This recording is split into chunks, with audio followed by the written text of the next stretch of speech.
anọ n'obodo onwe nọ n'ime ahụ iyi ba n'ọtụkwasị okpu so onweghị ike ịgwụ. Next to him is a distinguished son of Amokwe. When you look at his red cap, on a man who the red cap on his feet. Some red caps have just at Kwashikwa. Afor, Afor gonna give me a Epekrodike High Chief Ubi and yes. Inyi men other than Nigeria. Yes. We are happy to have you as our own. Don Eze. American American you're just looking younger and younger. Under 17. We thank you for being here. Yes. And the general himself. When I look at your gray beards, I pray to God when I grow up I'll like you. Obodos, a friend of Amokwe, a long-time standing friend of Amokwe.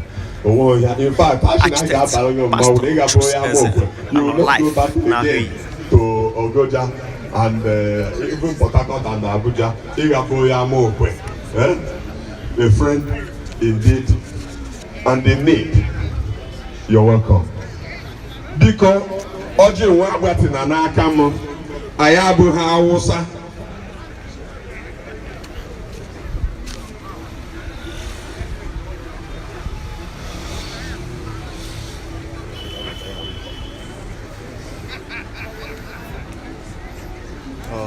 Because awagbo Oji igwe wogola aka Oji keshi eme Honorable Engineer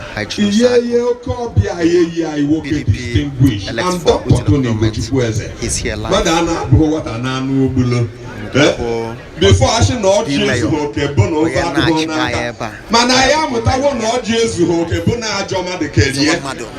Ajoma de Kepwe or Tuaya,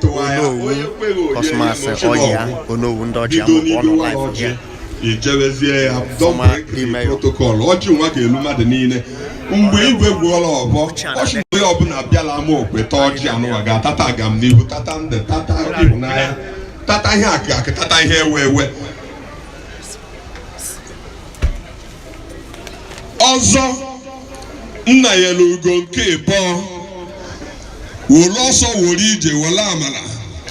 Lumu so no Luelu. Makana go bele. I ashin the Bialabai no. Also, I'm a home she Makisa Panibo. She Ayana, Isu ano Ibo, Major Patam dictionary. Also, Ilihu and the way he killed you. Oh, yeah, the Vishag.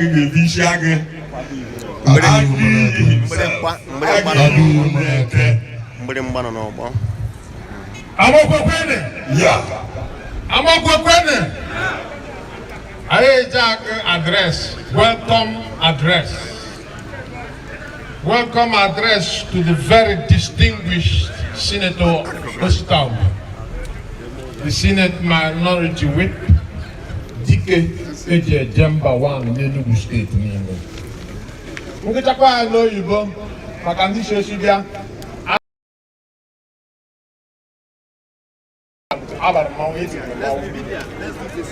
We, the citizens of Amokwe, warmly welcome you to our vibrant town.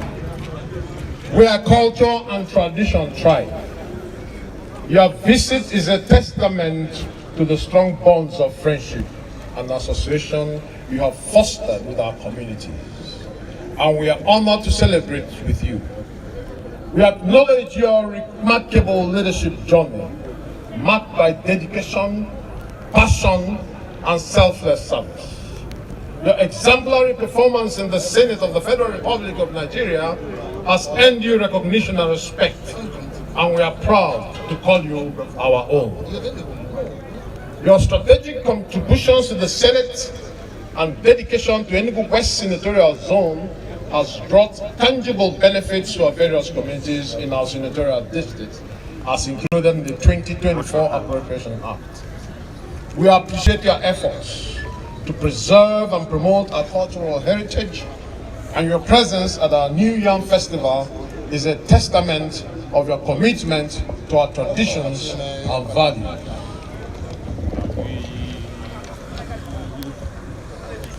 As we celebrate our cultural renaissance, we invite you to immerse yourself in the vibrant colors, the rhythms, and the flavors of our masquerade festivities. Together, let us strengthen our bonds and forge a brighter future for Amokwe. We congratulate you most immensely on your achievements, including your representation of the Nigerian Parliament at the 147 Global Union in Launda, Angola. This recognition of your leadership qualities and parliamentary skills is a source of pride for us, both in Nigeria and in Amokwe in particular. Thank you for being a shining example of leadership and service. We are grateful for your presence and look forward to a memorable celebration together here today. Ndi Amokwe welcome you to our town, and may our cultural heritage continue to inspire and unite us.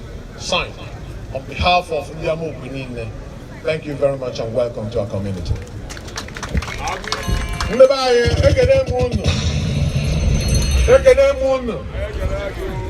Yes, no, you bubble. Nice, Yabia, Obama, I didn't know why you, Jim, Yabia, Monla, 9 Timo, the mayor, the distinguished senator. Line, it will be angry. No, they represent Nigeria, I need no one in me. I'm not by book.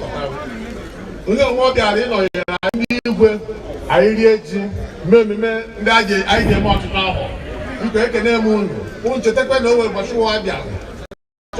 No matter how you had a appeal to Jerry. But you can open a real one by no your or Jerry Nata with the area. Because nobody in the Osita, Senator of the Federal Republic of Nigeria. No. Thank you. I give you Muneke, also Enugu for the head of the Camp David. Because only open a well origin ya agozugbo tara na oji gwa no muri ya ni aye igwe eyebogo ahead shilachara aka Dr. Tony Ochuchu ezedolela anyị ga na alacha aka na ekperi ogologo ndụ na ahịshi ike biko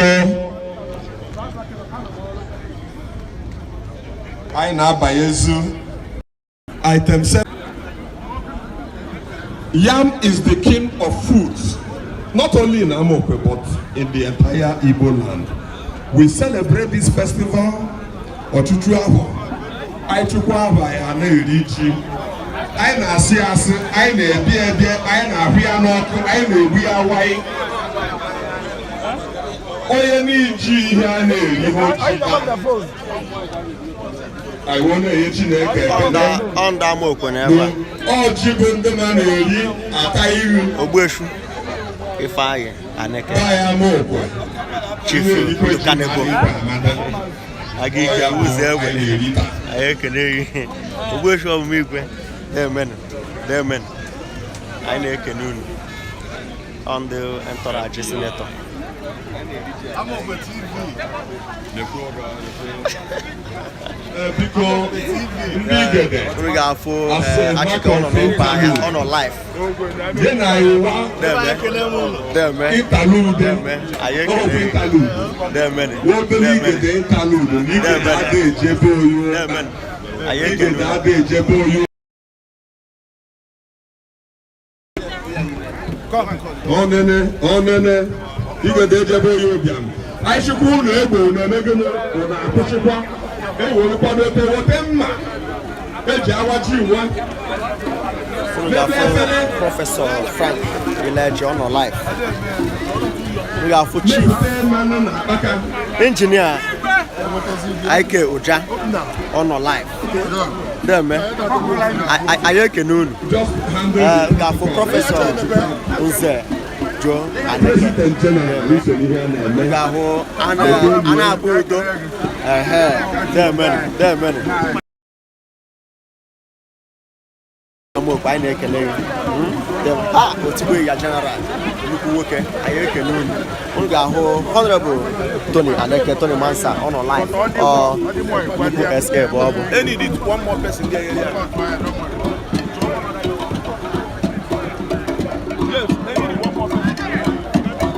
on the Igede.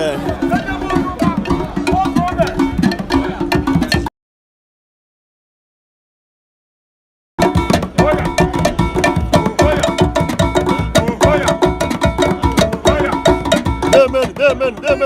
Oh.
Don't use that to come out with the block camera.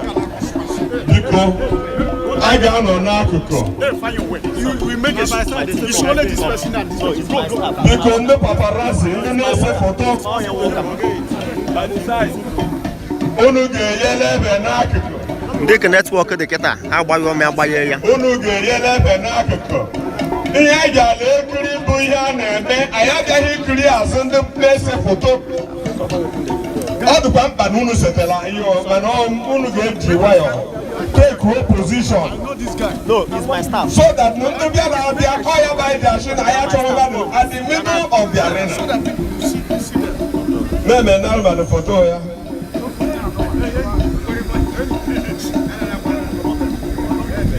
After a camera on which is zoom. Agune Woligwe. Yeah, His Royal Majesty. What was the poem? I thought you were with the man. I'm going to know now. Okay, Mama,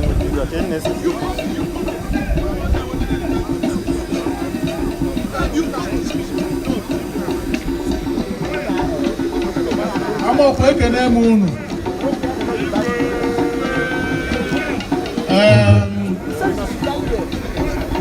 Distinguished guests. You are not official. Our honorable August visitor. Distinguished senator. anyị si ka ị bịa kirie ka anyị si awachi n'Amokwe. This is ceremonial to honor you. Yeah, but ọ ga-asọ m na ị bịa kwụ na ị na-ekite ha na-eme. My brother,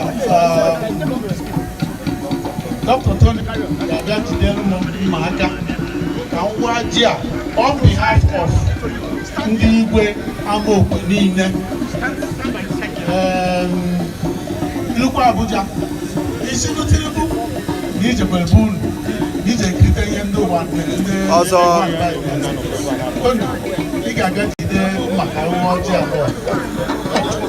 Amokwe na-emecha ọzọ. Jide ji aka.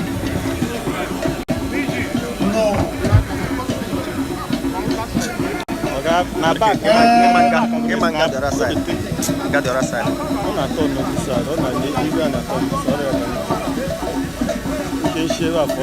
On behalf of all the Igwes of Amokwe,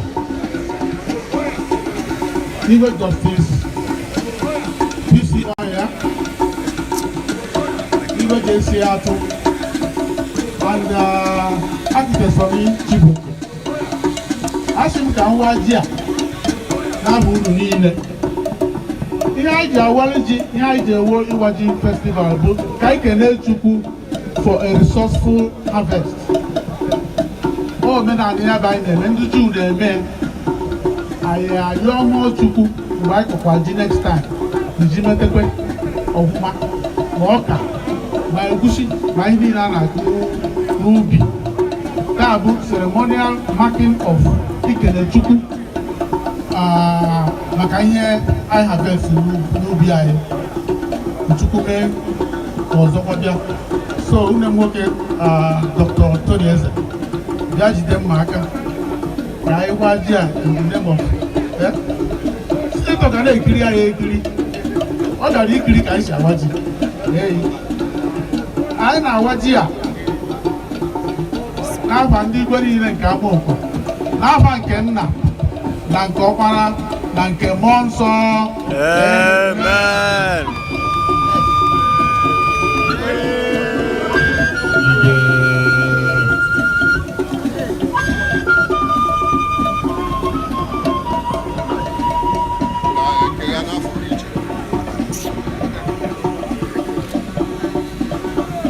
Igwe Chineke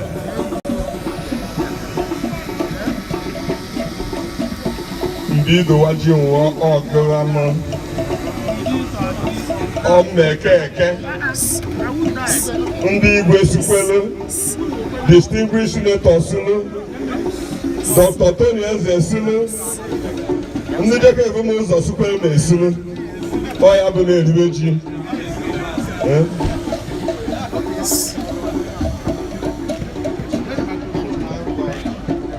biko ndị be anyị awakwanụ ya bụ ji ejekwanụ ga-esiri ya aka o.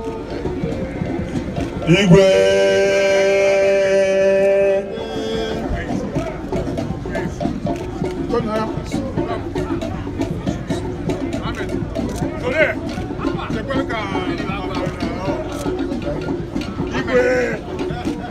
in our midst.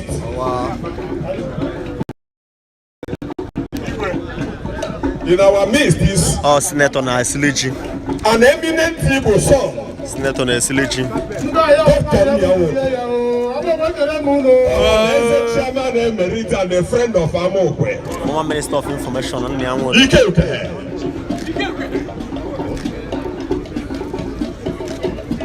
Thank you so much. Thank you so much.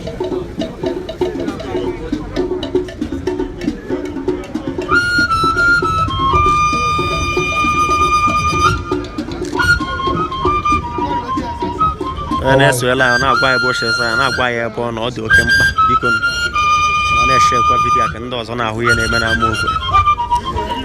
Ike Ukehe ibe ezigbo mmadụ ekene gị mgbe anyị wara ji last year ị na ebe a na-awakwa ji ege nọkwa here today.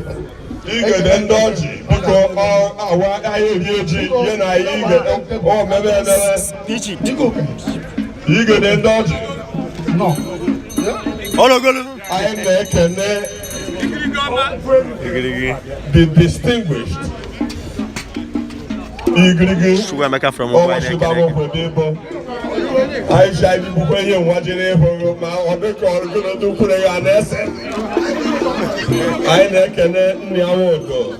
for finding time to come and celebrate with us.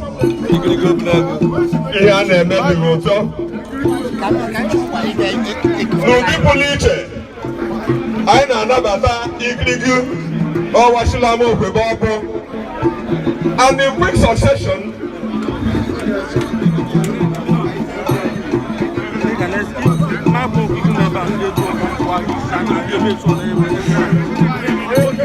thank you Igwe.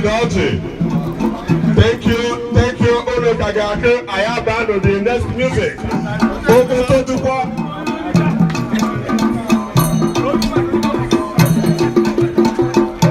Oh, you get them dodgy Amokwe. You get them dodgy Amokwe.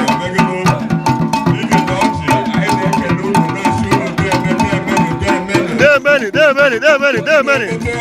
Available. Otherwise, they will continue.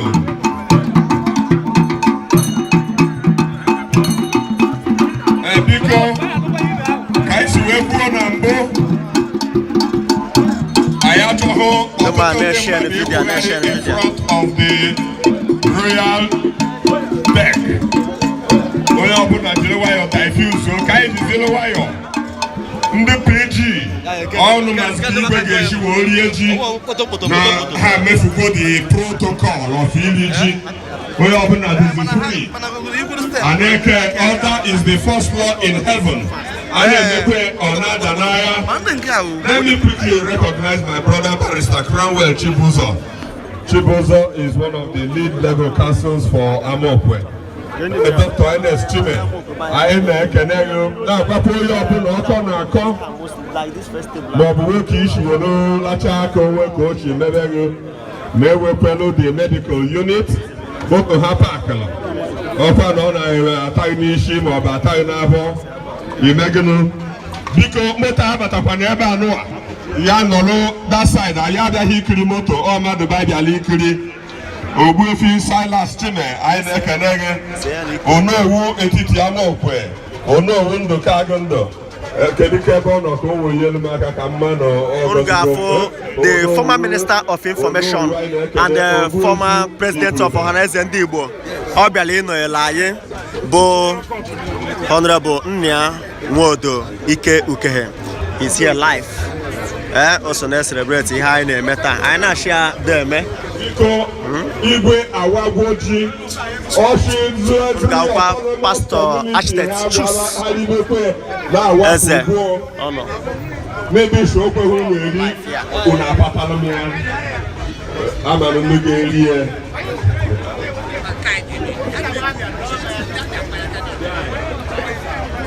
Different. Let me quickly recognize a man I refer to, one of my kindred spirits. We've come a long way. A free thinker and a non-conformist, or a political leader of our time, very cerebral. Sometimes we play on the cup of controversy for the good of our people. I speak of no other person but a distinguished son of Umuneke, rising from Umadi, my dear friend and brother, who currently serves as the Chief of Staff to the distinguished Senator of the Federal Republic of Nigeria, distinguished Senator Osita. I speak. Oh, yeah, no, on ever alive. Wherever you are, I should know. I salute you. I salute your courage. Because you know I know life.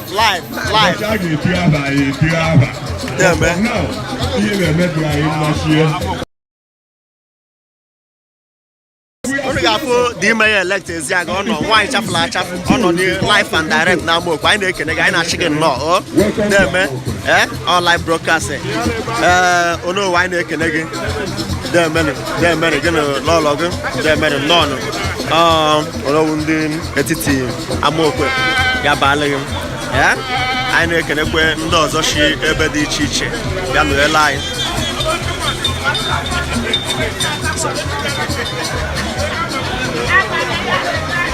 I na-ekene Ochuchu na-eme ọgụ on live ike ọchị I na-ekene gị na-eme ekene gị na-eme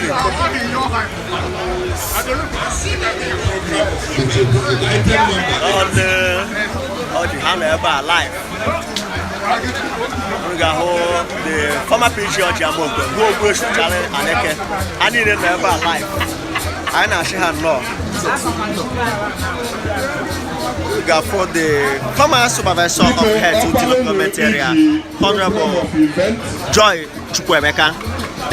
Honorable we got for the current chairman of PDP OT is here. Honorable Bona is here. A response by the guest of honor.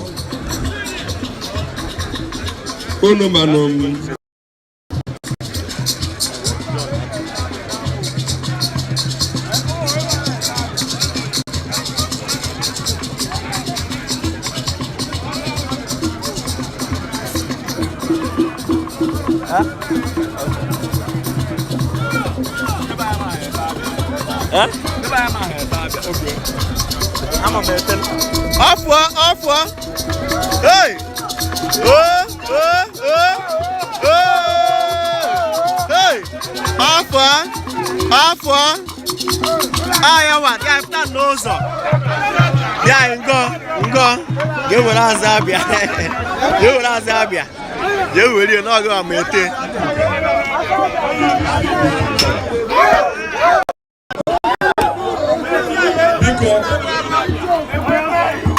Our distinguished senator,